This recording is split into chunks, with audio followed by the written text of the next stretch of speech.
Hello, you're listening to Take Back with Zac, where we cover the hottest topic in the sporting world, including just one. There's only one. Including deep dives into the greatest teams who ever exist, the Lakers, the Chargers, and the Anaheim Angels, as well as all the other news from around the world of sports. Available everywhere you get your podcasts, wink, wink, and video available on YouTube. This is the first hour of a 4-hour live show, 4 or 3, depending on the day, on Twitch and YouTube. So if you like this, you're going to love the full show.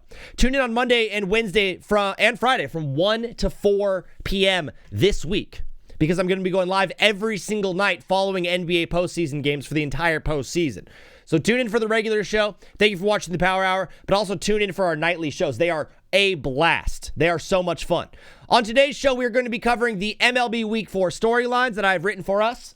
Of course, that will cover the New York Metropolitans. There's a bunch of news in the NFL world, including A.J. Brown being traded, Dexter Lawrence being traded to the Bengals, Brandon Aubrey signing the biggest contract a kicker has ever gotten, and much more. Because the NFL draft is this Thursday, baby. Oh! I haven't written it down, but I have takes on the draft. People who care about the draft are a special breed. Exactly Fishing. What's up, dude? My guy, Zac from North Dakota, the Fisherman. We're also going to be talking about the NBA playoff first round, the first games that we saw yesterday and on Saturday, NBA award finalists, and much, much more. But this show starts the exact same way every single day without change, and that's with the verse of the day. Today's verse comes to you from 1 Corinthians. It's the very, very last couple of verses in the chapter. For sin is the sting that results in death, and the law gives sin its power. But thank God, he gives us victory over sin and death through our Lord Jesus Christ. Amen. This is the part. So my dear brothers and sisters, be strong and immovable. This is the word that I'm working on for myself. Immovable. Cannot be moved. Cannot be swayed. Sometimes with this show, with this endeavor that I'm going on, this adventure, this quest, if you will. Shout out to those who joined the show a couple of nights ago.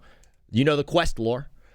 This quest, it's so easy to be shaken and to be thrown off your foundation and to be moved by the results around you. Nah. I'm going to be immovable. Always work enthusiastically for the Lord. Do you work with complaining, or do you work enthusiastically? For you know that nothing you do for the Lord is ever useless. Brother, I love that verse. I needed that one today. Shout out to Bible Gateway for supplying that one for us. In addition to the verse of the day, we also do the movie of the day. Today's movie of the day is Blazing Saddles. My name is Jim, but most people call. I'm going to read the back of the description for us so we all know what we're watching today. My name is Jim, but most people, and I have Do Not Disturb on my phone, but there's a few people on my phone that you can select on your iPhone, people that are exempt from Do Not Disturb. And so my family group chat was going off right as the show was about to start. So it's like, DND, love you fam, but DND right now, I can't be having a group chat going off about pictures of dogs and stuff like that. Sorry. What else is a family group chat for rather than sending pictures of your dogs, right? The best is occasionally your little brother will throw a meme in there and your parents are like, can you explain what he's doing here? Why this is funny? No, I can't. He's 11. Have you ever tried having a serious conversation with an 11-year-old? It's impossible. They don't speak English, basically. They speak I'm just going full boomer mode right now. Just going full boomer. But yeah, I'm reading the description right now. My name is Jim, but most people call me Jim. Okay.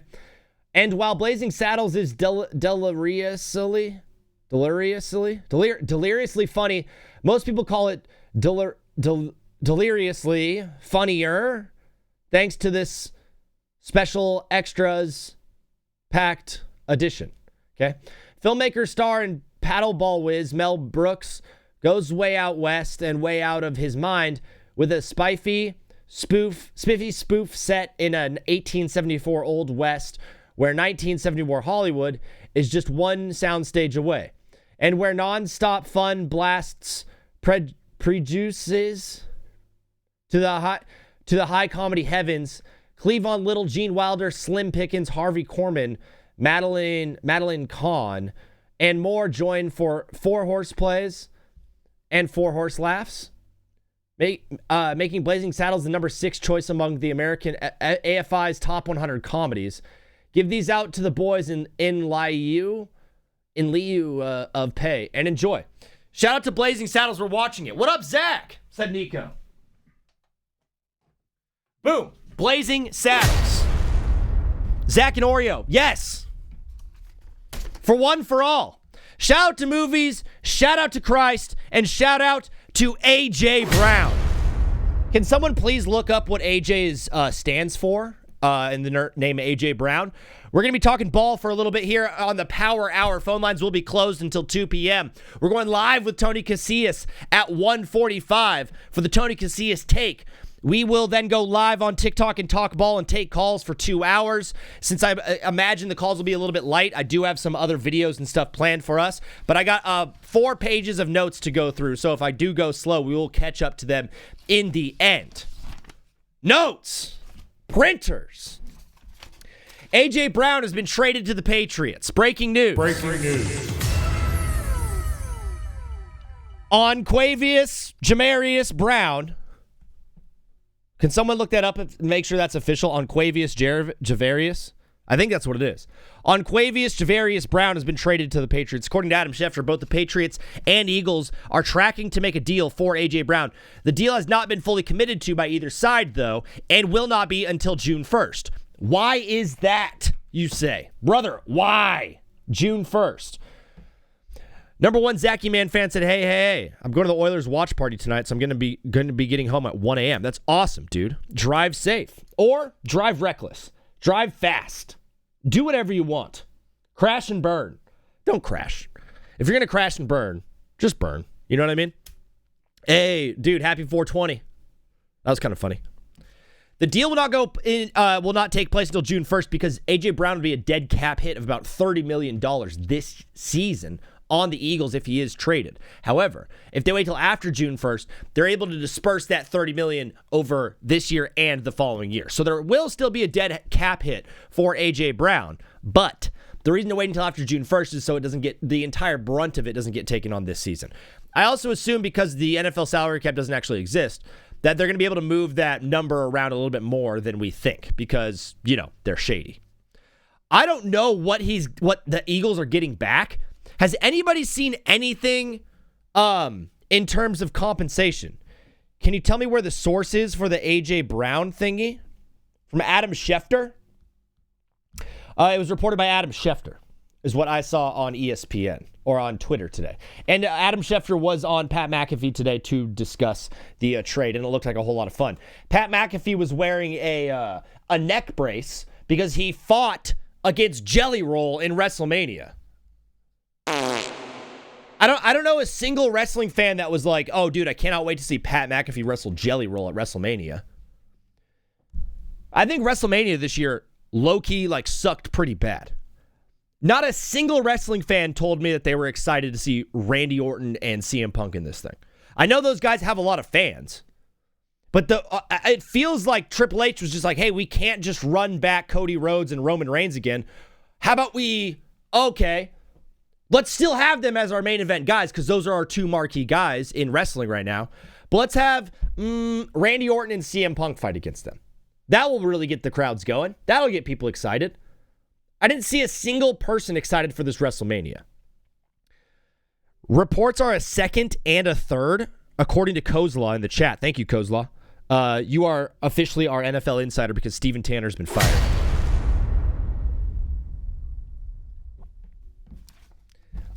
Not a single person was excited for this WrestleMania. And the result of it was not a good one. The biggest moment I saw online was Speed doing a flying elbow through Logan Paul on a table. Hey! You still have stars in the WWE. Big stars, too. It just feels like ever since they made this move to ESPN and the TKO money and all this kind of stuff, and Vince McMahon pooping on people, it doesn't feel like WWE's in a great space. And after this WrestleMania, I can firmly say WWE is not going in a good direction right now. Change has to happen, brother. Change has to happen for WWE fans around the world. There are many of them. They're mostly white. Who is Steven Tanner? What is that? That is just a rumor from a Patriots beat writer. Steven Tanner is our official TBWZ NFL insider. He's got sources. Wink, wink. He's our guy. But yes, This deal is not supposed to take place until June 1st. And I haven't heard a lot of reports outside of the compensation to the Eagles, back to them, aside from what our friend Kozlov just said, a second and a third, according to a Patriots beat reporter. Her name is Diana Rossini. Shout out to Diana Rossini. All I can say is a lot can happen in 5 weeks, brother. A lot can happen. It does seem like it's a done deal. From both sides, from the reporting that I've seen, it seems like this A.J. Brown to the Patriots thing is a done deal. I will say, though, a lot can happen in 5 weeks. In the middle of that whole thing, we also have a draft. OTAs will be coming up. A lot is happening. Off-season physicals, off-season workouts. Just because this deal has been agreed to, there's no guarantee until A.J. Brown signs the ink. Until this thing actually comes through, I'm going to just sit tight on it. Because Philly could easily get cold feet on this thing. Philly's a team that's ready to win now. This is a team coming off of a Super Bowl win 2 years ago. And an 11-5 season last year? They weren't a bad team by any measure. They were bad down the stretch. They were first-round exits in the playoffs. But the A.J. Brown thing has been an issue for the past, 2 years for the Eagles. The Eagles moving on from A.J. Brown tells me 100% that they are solidified with Jalen Hurts being their quarterback. Do you think that when Jalen Hurts rolled over this morning on his beautiful bed, looked at his phone, and saw the tweet from Schefter, A.J. Brown's getting tweeted? Let's just paint the picture. Of all of the quarterbacks in the NFL, I tell you, your number one receiver just got traded. You wake up in the middle of the night, you see the tweet from Schefter, you get the notification, even though you're on DND. And you see that your number one option has been traded.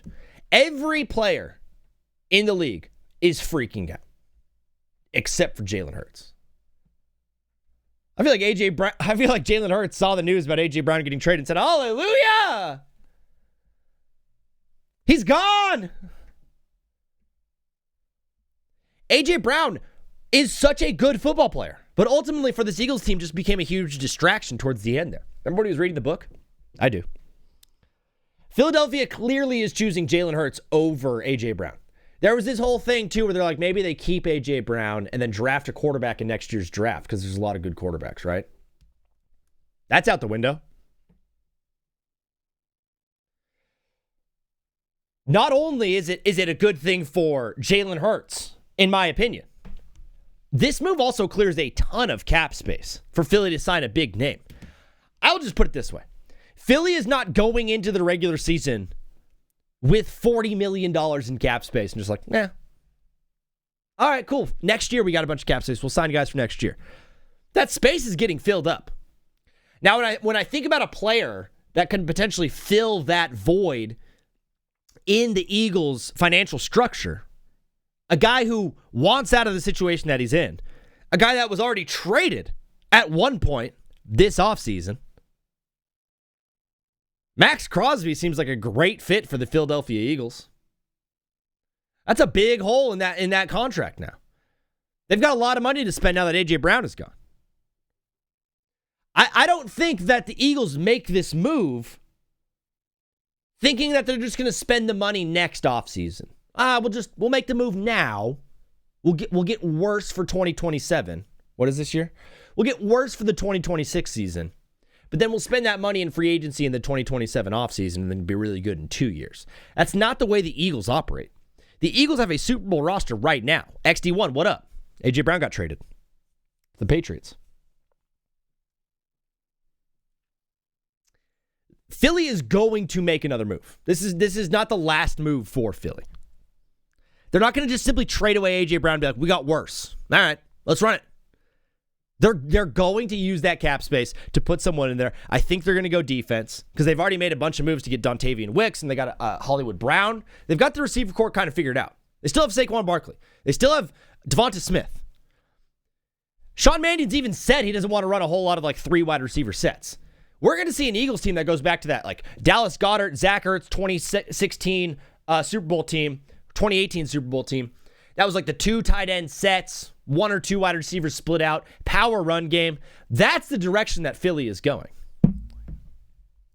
OBJ trained with the Giants facility today. I know, he had a physical with the Giants and trained at their facility. We do not have Tony Casillas today. Just got word. He is sick. He's not feeling very good. Love Tony. Prayers for Tony. Yeah, but not till June 1st officially, so they could pull out. Yeah.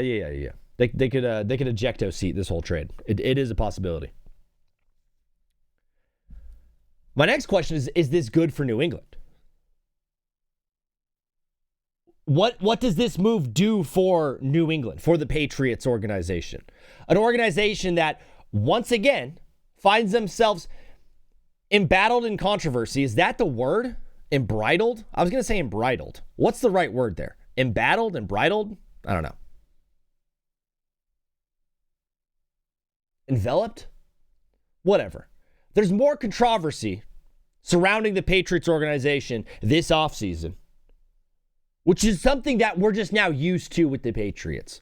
Remember when the Patriot way was just like winning Super Bowls all the time and being like super hard-nosed? And then it quickly became like having murderers in your locker room and like hooking up with women that are 50 years younger than you, Bill Belichick?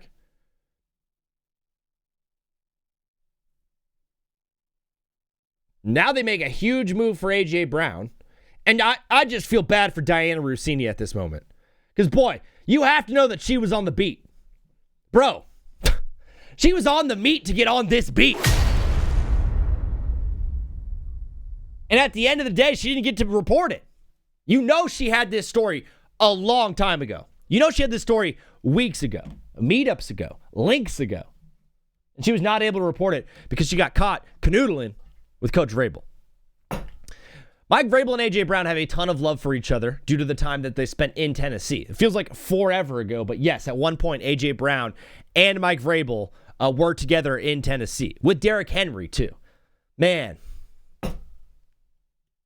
the NFL is so awesome, dude. The NFL is so awesome. It's so hard. So do Rossini, though. It's so awesome to be like, to think of that old Titans team that did beat the Patriots in round one of a playoff game. That was Tom Brady's last game as a Patriot, I believe. Was suffering an L to the Titans, led by Derrick Henry, A.J. Brown. Who was the quarterback? Was that Malik Willis or was that still Ryan Tannehill? Jeez, man, that's crazy. All I will say about this trade is the pressure on Drake May got ratcheted way, way up. What's up, Buffalo Bill? Sabres did win game one. Shout out to Buffalo. The fans looked unbelievable. That stadium was absolutely on fire the entire time. Boy, oh boy, does Buffalo love hockey. The pressure on Drake May just went through the roof, dog. The result in England last year, let's just say it how it is. The results in New England last season were highly unrealistic. It was a team with great fortune. And they took advantage of the situation and played great football all season. I'm not going to take that part away from them. Yes, we could talk about how fortunate they were to get the schedule that they got. Yes, I know they faced C.J. Stroud in the playoffs. And the Chargers were too cold to show up to play. And Justin Herbert didn't have an offensive line. It's not his fault. It's not Justin's fault.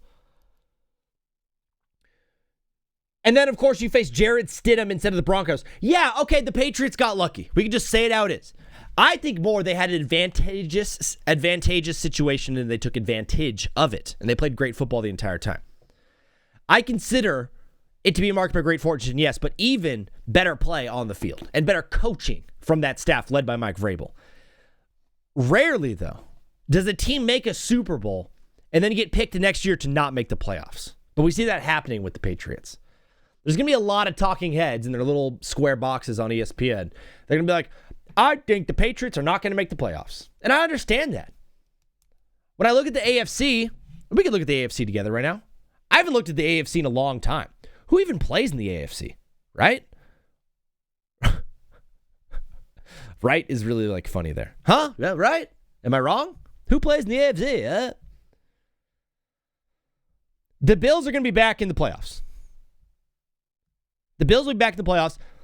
The Ravens will probably be in the playoffs. Jacksonville and Houston are both going to be in the playoffs. That's 4 teams.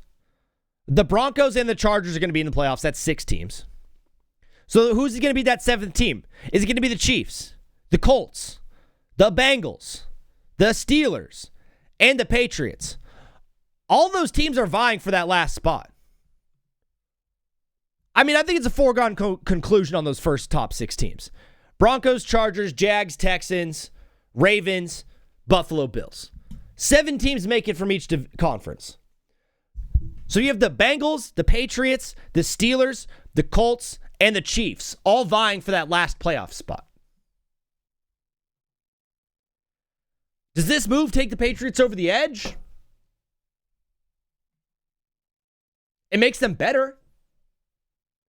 I said how rare it is for us to have a Super Bowl team that then next year we pick to miss the playoffs, which we're going to be getting with this Patriots team. It's also very rare, in my opinion, for a Super Bowl team to get to that game and then get better the next season.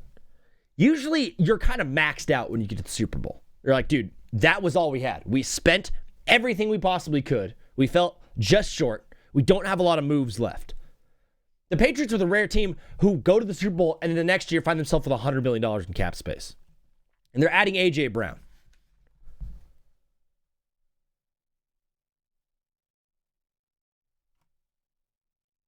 This trade changes everything for Drake May. I know he now has a true number 1 target. Not saying Stephon Diggs wasn't, but Stephon Diggs also was a predator. Bad guy, naturally, horrible person. Now there's all the pressure in the world on this Patriots team to succeed and be successful. Will they do it? I don't know. Time will tell, brother. But that's some good stuff on the A.J. Brown trade. If you guys have anything more on the A.J. Brown trade, of course, when we do open up phone lines in about 40-ish minutes, I will be taking calls on A.J. Brown. So hold your questions for then or chat them out and we can just talk through it together as a unit, as a squad, as a brethren, as a group.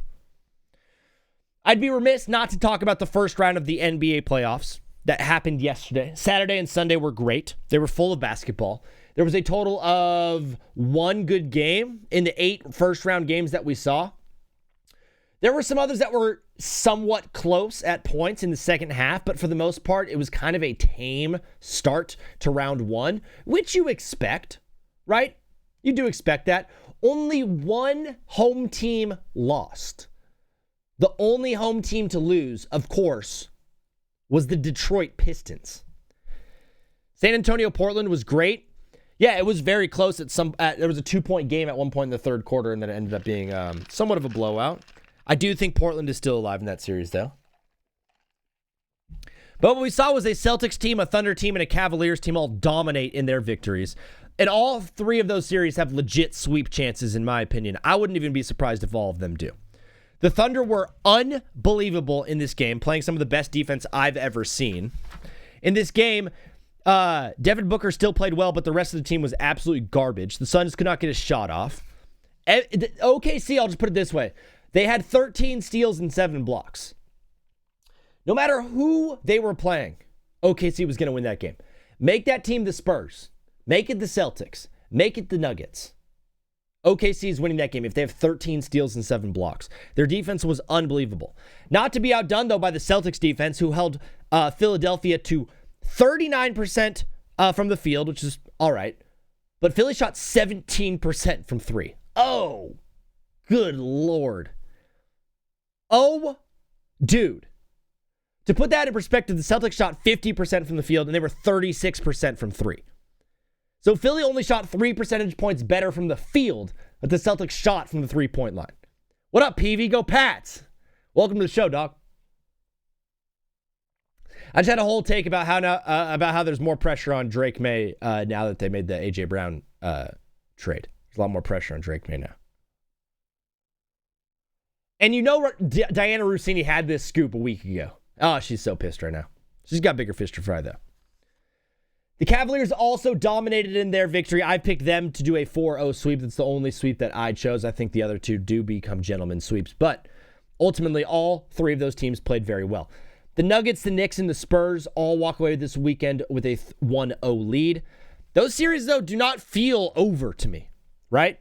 The Knicks, in my opinion, still seem susceptible. It's a 10-point win, 10, 12-point win.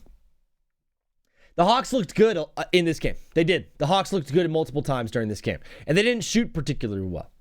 I think you get the shooting numbers up for the Hawks. Man, that thing could have easily gone their way. MSG was daunting and loud and very, very, very New York. But it didn't seem like the Hawks were really fazed by what was happening around them.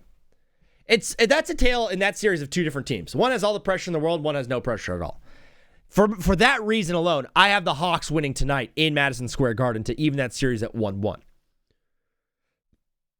The Nuggets and the Timberwolves played in a game where I was not expecting Anthony Edwards to have the game that he did, but of course, Anthony Edwards is a bona fide superstar.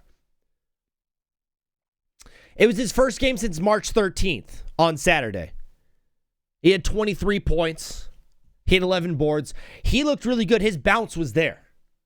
They also played really, really good defense on the Nuggets, I thought. That's a Nuggets team that was averaging 122 points per game in the regular season and was the best offense in the regular season. You held them to 116. So defensively, you did your job, right? The one part that I was not expecting was the Nuggets, yes, they had the best offense. They also had the worst defense in the league. Terrible defense. What up, Swaggy? Terrible defense all season. And the Timberwolves only scored 107 points on this Nuggets team. The real difference was a 17-point third quarter. They were down. They lost the third quarter by 12 points, and ultimately they lost the whole game by 11. So that was the difference in the game, was that moment right there. That series is far from over. Brother. They play again tonight at 7:30. I wouldn't be surprised if the Nuggets go up 2-0. But I'd be very, very, very surprised if this thing doesn't come back to Denver even. I think we're looking at a 2-2 series here going back to Denver. The Spurs also had a great game last night. Victor Wembanyama had 35 points in his very first playoff game ever. Denny Advia, though, had 30 points and 10 boards and did not look scared at all. I was planning on watching whole series because LeBron, of course. More pressure to win, but less stressful because now he has a real number one. And that real number one is not named Stephon Diggs. That's true. Lakers game tomorrow is at 10:30. That's why you said that. Yeah, it's going to be late. Early for me. Move to California. It's really cheap here. It's really cheap in California. The Spurs looked good in this game, although the Portland Trailblazers did not look outclassed. The Suns looked outclassed by the Thunder. They looked like they didn't belong on the same court as them. Philly looked outclassed by the Celtics. They looked like they didn't belong on the same court. And I have something on Celtics fans and Philly fans in just a second here. Trailblazers, though, did not. Trailblazers seem like they will hang around this series. I have as going 6 games. That might be a little bit tough. I think it's going to finish at 5. I don't see a sweep in sight, though, for the Spurs. I don't see a sweep.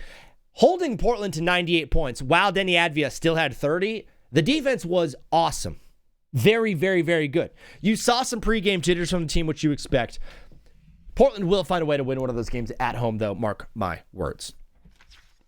The 2 other games were, of course, LeBron James and the Lakers got game 1 against Houston Rockets without KD. Moments before the game, we got the notice that KD was not playing in this game.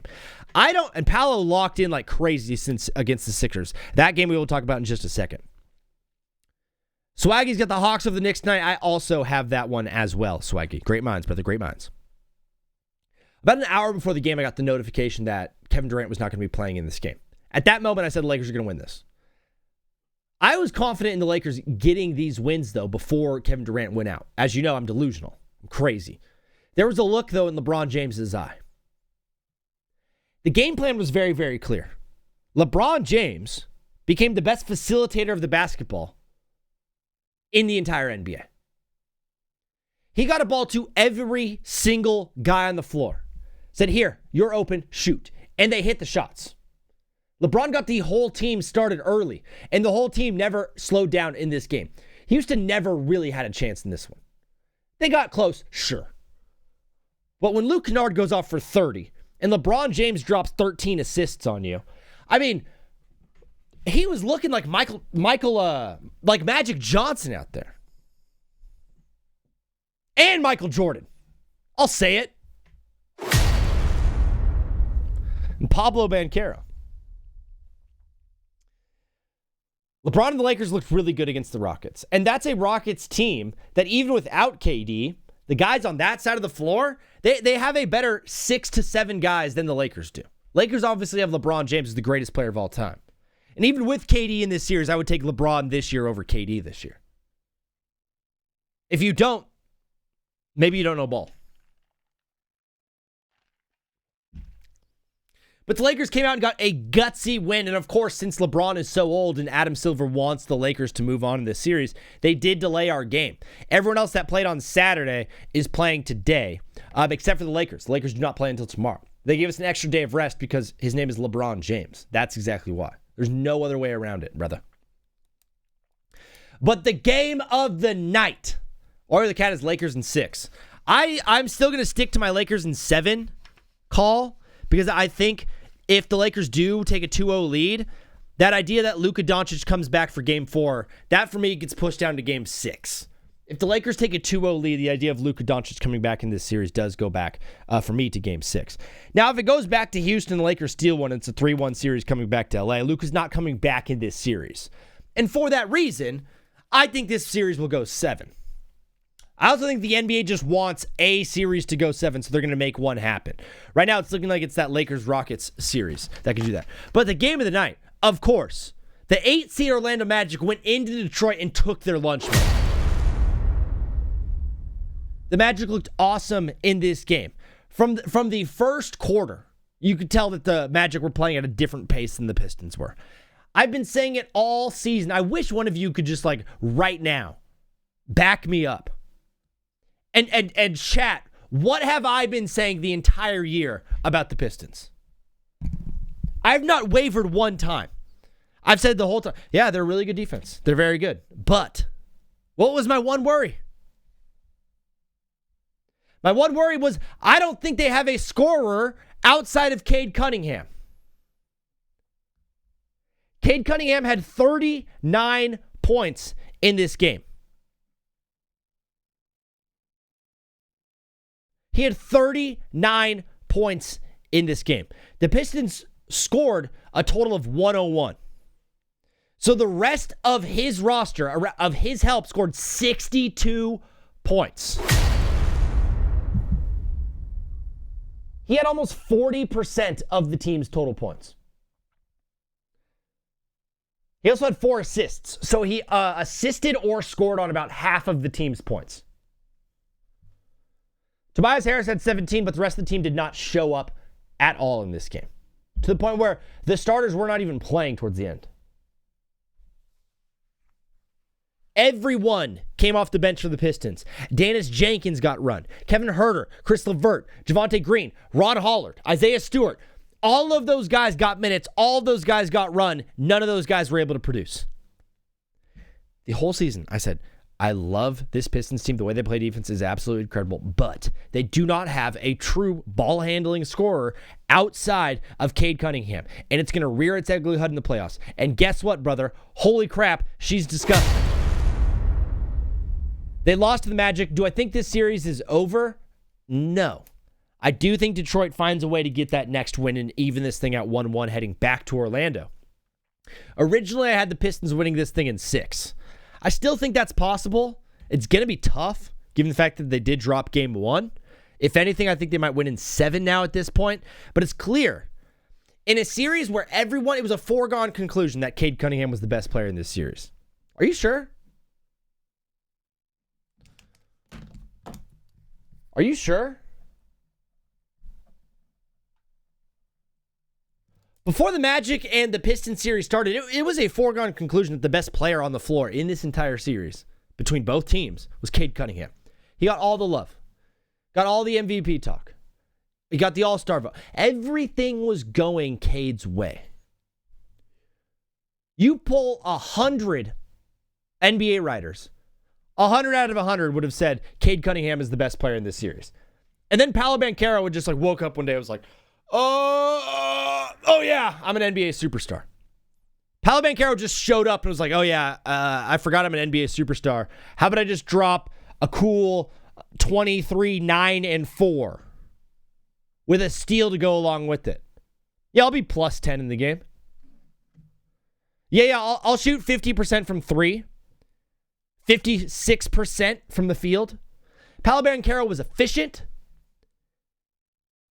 He facilitated the ball. He rebounded. He played good defense. Paolo Banchero was the best player on the floor in this game. And now I'm at this point where I'm convinced I think he's the best player going forward in this series. Cade is great. Do not get me wrong. But when I watch Paolo Banchero with the ball, he moves at a different pace than any player on this floor. He reminds me more of the way the European style of guys play. White guys. It's the Mexican Pablo Banchero, low-key. Pablo Banchero. He also gets very sweaty. That's true. P5 absolutely showed up in this game, and now it becomes the most interesting series by a long shot. Tonight we have Toronto and Cleveland at 4 Pacific, which should be a blowout. Atlanta and New York, I have the Hawks evening that one up. And then in Minnesota and Denver, I do have Denver winning and going up 2-0, but I think that one is going to be a little bit tighter than the first game. Pablo Banchero is European. Oh, yeah, he's Italian. I forgot. We said that last night. A side note for me on a clip that I wanted to cook. Clip, cook, paprika. The 76ers and the Celtics playoff matchup goes a lot further back. Actually goes 10 years back. When I think about what's happening on the court, this series does not just start this year. This series is a decade old. This series goes way back. So I want to take us all the way back to 2016. Do you remember the process, right? The process. The first piece of the process was Joel Embiid. So check, okay? You got him on your team. You got Joel. The next piece of the process happened in 2016, where with the first overall pick in the NBA draft, the Philadelphia 76ers selected Ben Simmons. The third pick in the draft was the Boston Celtics. They took a man by the name of Jaylen Brown. That was 2016. The next year, the Celtics found themselves with the number 1 overall pick. And Philly found themselves with the 3rd overall pick. What did they do? Oh, of course. The Celtics decided, you guys could have the 1st overall pick. We've got our minds set on someone else. Take it. And what was that 1st overall pick? None other than Markelle Fultz, baby. 2 picks later, the Boston Celtics drafted Jason Tatum, 3rd overall. In back-to-back years, you had the Sixers drafting 1st overall, the Lakers drafting 2nd overall, and the Celtics drafting 3rd overall. 2016, 2017. 2 years in a row. Same exact draft order 2 years in a row. The Sixers go with Ben Simmons and Markelle Fultz. The Lakers go with Brandon Ingram and Lonzo Ball.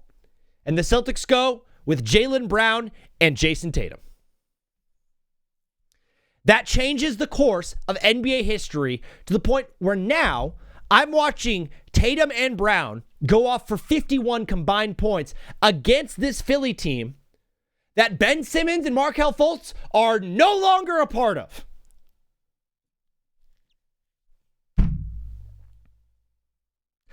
I also have to give a shout out to the Lakers too.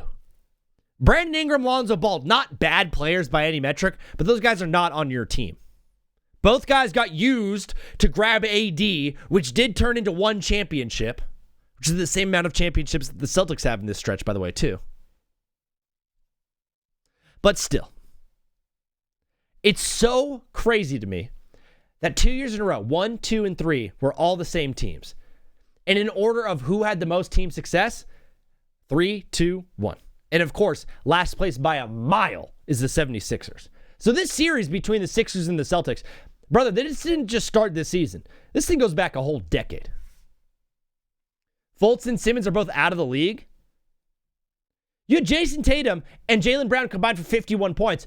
Ben Simmons and Markelle Fultz are both out of the league now. There we go. Thank you, Oreo. That's the clip. You're the man. That is the NBA first round playoff recap. As you guys know, at TBWZ, and I'm firing off today. Drop a Veenie in the chat if I'm firing off. Or a weenie. Or something in betweeny. In between a Veenie and a weenie. If you're in the YouTube world, shout out to you. I absolutely love you. Thanks for joining the show. Please like the stream. I have no idea if people are even watching over there or subscribing or commenting because no one comments over there, which is chill. But if you like the stream, I think it helps grow it. And I think it helps show it to more people because we're growers and we're showers. Every Monday, we do an MLB weekly update until we get to the full MLB season where we're doing like daily MLB content. But For right now, here are the storylines for MLB Week 4. I'm like the statistician, like what the announcers have that gives them extra facts. No, Oreo, I legit, every like big sports radio show has a producer in their ear feeding the guy something. It's like, say this next. Say, here's a good fact for you. I just looked up this stat. I need that. Oreo, you're going to be my first producer, in-ear producer. I need a direct line from Pennsylvania straight to my ear hole. MLB Week 4 update. The Anaheim Angels continue to roll off an unbelievable, unreal, amazing, unprecedented start from Mike Trout and Jose Soriano on the bump. Mike Trout had 5 home runs this week against the New York Yankees alone, making that 7 on the season. He now has a .422 on base percentage as he's one back on the lead league lead in walks. .422 on base percentage and a .980 OPS, which is on base plus slugging, and leads the league in runs scored. He's everything in Anaheim. He is everything for the Angels. He's the heart and soul of this organization. And as long as he stays healthy, man, this offense has a chance of glory.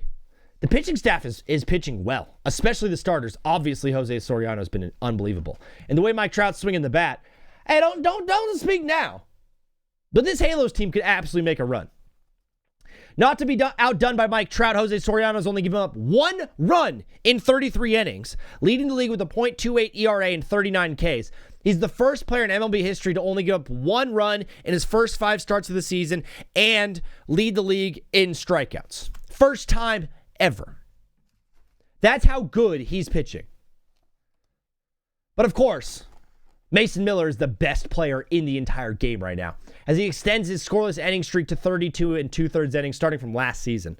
This year, he has 27 strikeouts, 2 walks, and only 2 hits allowed in 11 1/3 innings pitched. 27 Ks. That means, 11 1/3 innings pitched is 34 at-bats. So 27 of the 34 at-bats that he has had or that he has faced have resulted in a strikeout. That is astronomical.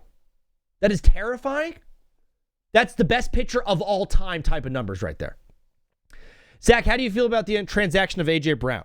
We have talked a little bit about it. Once I finish this MLB thing, I will do a recap on my A.J. Brown thoughts. I'll do that for you, Nico.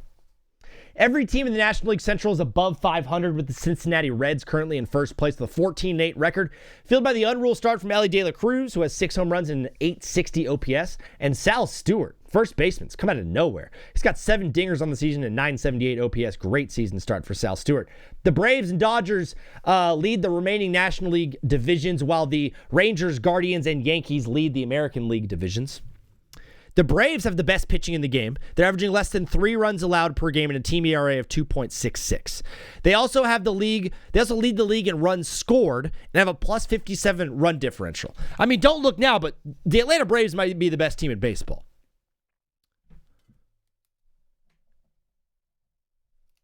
The Atlanta Braves just might be the best team in baseball. They might be the team to beat in the National League.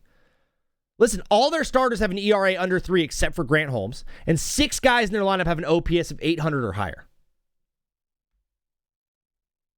The Braves are playing unbelievable baseball right now. And this is a team that no one is really thinking about as having like a season to be remembered.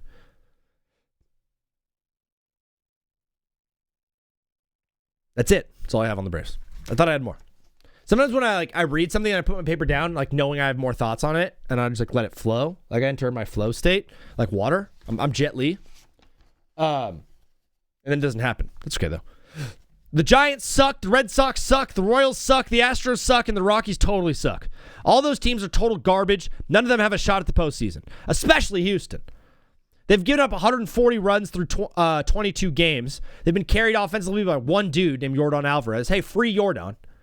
Houston deserves every ounce of pain and suffering, though, that they're feeling right now, because as true baseball fans know, they never forget the insane level of cheating that took place in that organization. Nothing makes me feel happier than watching the Astros lose baseball games, and lose badly. 140 runs through 22 games is historically terrible. The funniest part, too, is the offense has been good, all because of Yordan Alvarez. Hey, free Yordan Alvarez. Look for Yordan Alvarez to move at the trade deadline.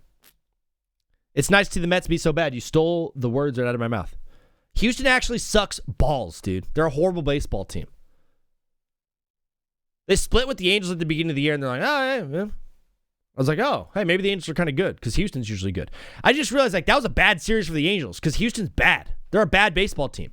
They're a bad, poorly run organization. The fans are bad people. They're cheaters, scoundrels.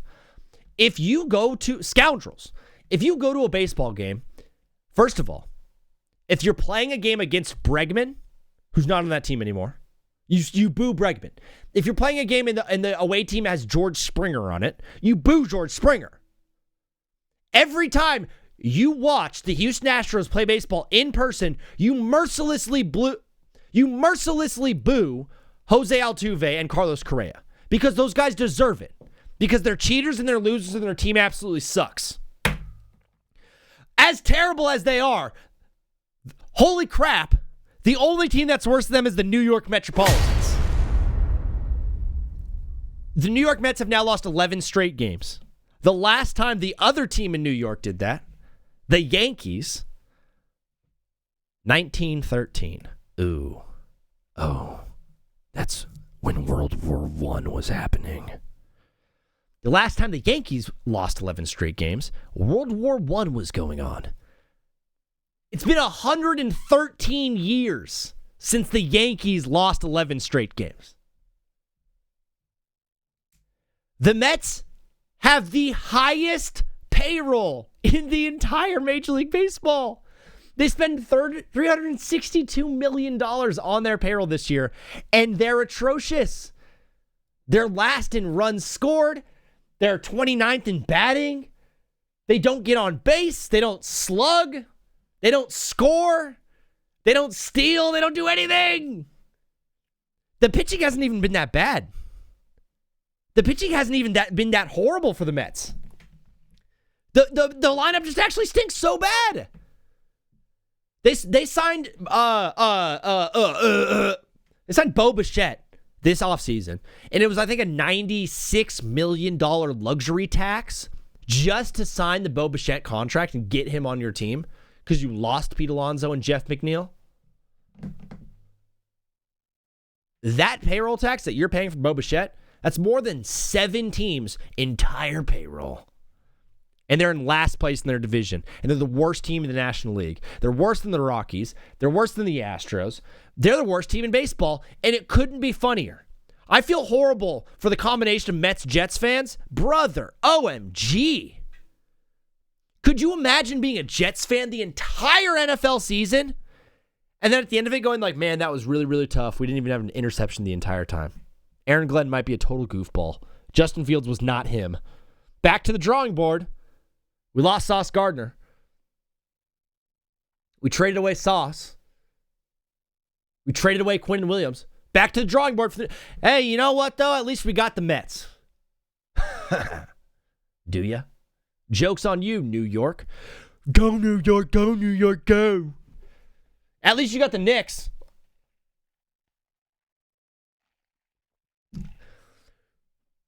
Dude, Oreo the Cat. Do you think there's a combination of a Mets, Nets, Jets fan out there? Oh my gosh, the most miserable, sad dude of all time. Hey, you're an alcoholic probably now. Oh, dude. Mets, Jets, Nets combo. And probably the Devils too. Dude, there are actual, like, you know, you see those commercials, it's like, children are suffering in Africa. And it's like, for 10 cents, you could feed a child for 1 whole year. For 2 pennies a day, you can feed a child for 7,000 years in Africa. You see like those, and you see like St. Jude commercials and like cancer research, and it's like sad stuff. And you're like, and Red Cross, should I donate my money to this cause, right? We need to open up a fund for young children, teenage boys that are born into the combo of being a Mets, Jets, Nets fan. That is horrible. That's appalling. The pain and the suffering and the losing. The Mets, Jets, and Nets are going to combine for 100 and... Will the Mets, Jets, and Nets combine for 130 losses this season? Because the Jets had 14. The Nets had 50. Brother. I think it was because of other reasons, but I'll never know.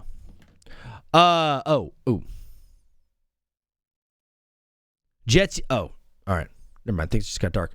Zach, have you heard of the Rory McIlroy Jets stats? Oh, yeah. Rory McIlroy has won the Masters twice since the last time the Jets had an interception. It's my favorite stat of the week. Mets, Jets, Nets combo. That's a good clip. Mets, Jets, Nets. They thought they were being cute, too. We got about 7 minutes left on the Power Hour, so I figured I would round up some of the NFL news from around the NFL world, of course. We're going to be talking about the NBA season finalists for the awards later on in the show. And I'll be doing deep dives into A.J. Brown and all that stuff for you guys. So tune around for after the 5-minute break where we're going to be taking calls and talking ball. Brandon Aubrey signed a 4-year, $28 million contract with the Dallas Cowboys. He's a kicker. He's a soccer player. He's European. With $20 million guaranteed. They're paying $7 million a year for a guy to kick field goals. And I know he's a weapon. Come on now. We know he's a weapon. You barely have to get more. You have to get one first down after getting a touchback. If they kick the ball in the end zone, you get the ball to 35. You get one first down. You're at the 45, maybe the 50. You got points from there. Brandon Aubrey's kicking field goals from beyond the 50-yard mark. Is that the word? Mark? Sorry, Nico. I keep forgetting.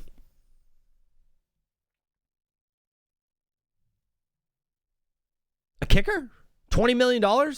I totally understand it. But that's a team in Dallas that last year were like, hey, they need to sign a bunch of defensive pieces, and that'd be really good. They might even be Super Bowl contenders because that offense is that good. Oh, they're in cap hell.